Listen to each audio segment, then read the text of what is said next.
আসসালামু আলাইকুম। Restaurant style chowmein ঘরে কিভাবে তৈরি করবেন তা আজ আপনাদেরকে তৈরি করে দেখাবো। যার জন্য আমাদের লাগবে মুরগির ফ্রেশ সাদা মাংস।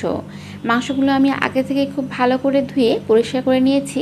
আর মাংসগুলো ঠিক এমন ছোট আর লম্বাটে পাতলা করে কেটে নিতে হবে। এখন এই চিকেন ম্যারিনেট করার জন্য এর মধ্যে দিয়ে দিচ্ছি 1.5 টেবিল চামচ সয়া সস।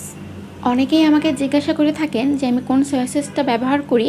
তাদের জন্য আমি বলে দিচ্ছি, আমি এখানে আহমেদের এই সয়া সস সবসময় ব্যবহার করে থাকি। এরপরে এর মধ্যে দিয়ে দিচ্ছি স্বাদ মতো লবণ। লবণের পরিমাণটা একটু বুঝে শুনেই ব্যবহার করতে হবে, কারণ সয়া সস আমরা দিয়েছি আর সয়া সস কিন্তু এমনিতেই অনেক সল্টি। লাগবে হাফ চা চামচ কালো গোলমরিচ গুঁড়ো, হাফ চা চামচ সাদা গোলমরিচ গুঁড়ো। এরপরে এর মধ্যে আরও দিয়ে দিচ্ছি 2 টেবিল চামচ কর্নফ্লাওয়ার। কর্নফ্লাওয়ার অ্যাড করার পরে এর মধ্যে আরও দিয়ে দিচ্ছি হাফ চা চামচ শুকনো মরিচ গুঁড়ো। শুকনো মরিচ গুঁড়ো দিয়ে সব কিছু জাস্ট একত্রে একটু মিক্সড করে নিয়ে এর মধ্যে আরও অ্যাড করে দিতে হবে 1 চা চামচ আদা রসুন বাটা। এখন চিকেনের সাথে সব কিছু একত্রে ভালোভাবে মাখিয়ে নিয়ে এটা এক সাইডে রেখে দিচ্ছি আর চলে যাচ্ছি এর পরবর্তী ধাপে। এখন আমরা চাউমিনের জন্য একটা সসের মিশ্রণ রেডি করে নিব। যার জন্য নিয়ে নিচ্ছি 3 টেবিল চামচ হট টমেটো কেচাপ, 1 টেবিল চামচ সুইট চিলি সস। আরও আমাদের লাগবে 1.5 টেবিল চামচের মতো সয়া সস। লাগবে স্বাদ মতো লবণ। আমরা কিন্তু সয়া সস ব্যবহার করেছি, এজন্য এখানেও লবণের পরিমাণটা একটু বুঝে শুনে দিতে হবে। আরও এর মধ্যে 1 চা চামচ কালো গোলমরিচ গুঁড়ো, 1 চা চামচ লেবুর রস ও হাফ চা চামচ চিনি দিয়ে খুব ভালো করে মিক্সড করে একটা সসের মিশ্রণ রেডি করে নিচ্ছি। এখন এটাও এক সাইডে রেখে দিয়ে এখন আমরা চাউমিনের জন্য ক্যাপসিকাম রেডি করে নেব। আমি এখানে আজ সবুজ, লাল আর হলুদ এই 3 ধরনের ক্যাপসিকাম ব্যবহার করছি। আর ক্যাপসিকামগুলো এভাবে লম্বাটে করে কেটে নিচ্ছি। আপনারা চাইলে কিন্তু এখানে গাজরও ব্যবহার করতে পারেন। এখন নুডলস সিদ্ধ করার জন্য একটি বড় প্যান নিয়ে তাতে পর্যাপ্ত পরিমাণ পানি দিতে হবে।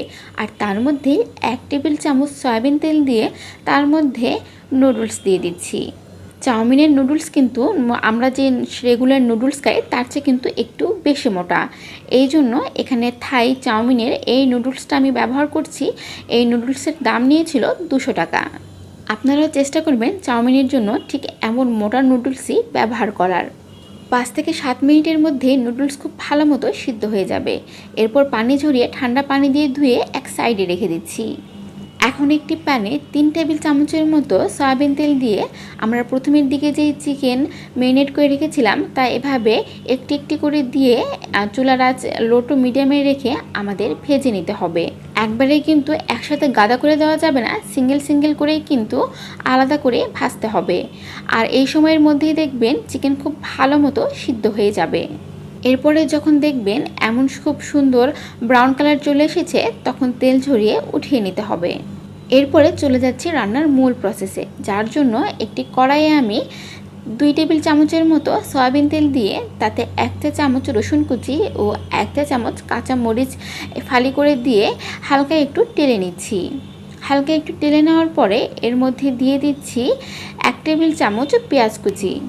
এরপরে আবারও একটু অনবরত নেড়ে চেড়ে নিয়ে যখন দেখব সব কিছু একটু হালকা ব্রাউন কালার চলে এসেছে তখন এর মধ্যে হাফ কাপ ক্যাপসিকাম দিয়ে আবারও একটু সটে করে নিচ্ছি। ক্যাপসিকাম 1 থেকে 2 মিনিটের মতো একটু সটে করে নেওয়ার পরে এর মধ্যে আমাদের ভেজে রাখা চিকেন দিয়ে চিকেনটা 30 সেকেন্ডের মতো একটু নেড়ে চেড়ে নিয়ে এরপরে প্রথমের দিকে আমরা যেই সসের মিশ্রণ রেডি করে রেখেছিলাম তা দিয়ে আবারও 30 সেকেন্ডের মতো নেড়ে চেড়ে নিয়ে এর মধ্যে সিদ্ধ করে রাখা 1 কাপ নুডলস দিয়ে দিচ্ছি।